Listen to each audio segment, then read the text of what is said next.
চট্টগ্রাম বন্দর ভবনে কর্মকর্তাদের সঙ্গে বৈঠকে যাওয়ার পথে বৃহস্পতিবার সকালে তোপের মুখে পড়েন নৌ পরিবহন উপদেষ্টা ডক্টর সাখাওয়াত হোসেন।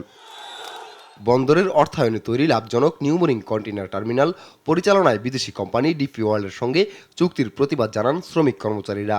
যেহেতু এনসিটি একটা সুসজ্জিত টার্মিনাল এবং এটা চট্টগ্রামের সর্বোচ্চ আয়ের একটা দিক, এই সর্বোচ্চ আয়ের একটা জায়গাকে, একটা টার্মিনালকে আমরা বিদেশিদের হাতে দেখ বা অন্য কোনো বেনিয়াদের হাতে দেখ, এটা আমরা পছন্দ করতেছি না। আমরা অবিলম্বে এই নেতৃবৃন্দের, এই শ্রমিক নেতৃবৃন্দের অবিলম্বে তাদের এই হয়রানিমূলক বদলি প্রত্যাহার চাই। এখানে কোর্টে রায় দেওয়া হয়েছে যে বেসরকারীকরণের জন্য করা হবে, কিন্তু বিদেশিকে দিলে কোনো আপত্তি নেই, কিন্তু ডিপি ওয়ার্ল্ডকে তো উচ্চারণ করে নাই।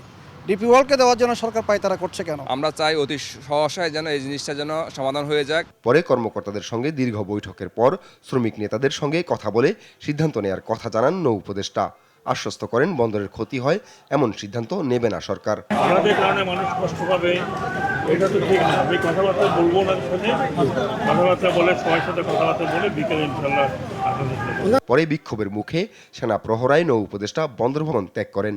আর বিকেলে শ্রমিক নেতাদের সঙ্গে বোট ক্লাবে বৈঠকের কথা থাকলেও বন্দরেই বসার দাবি জানান শ্রমিক নেতারা। উনি আমাদেরকে বলেছে আমাদের সাথে বোট ক্লাবে একটাই বসবে, আমরা একটাই বোট ক্লাবে বসতে রাজি নই। আমাদের সাথে আলোচনা করতে হলে বন্দরের যে কোনো কক্ষে আমরা আলোচনা করতে রাজি আছি। এদিকে সকাল থেকে বন্দর জেটিতে কোনো শ্রমিক কর্মচারীকে প্রবেশ করতে দেয়নি আইনশৃঙ্খলা বাহিনী। এতে উত্তেজনা তৈরি হয় বন্দর এলাকায়।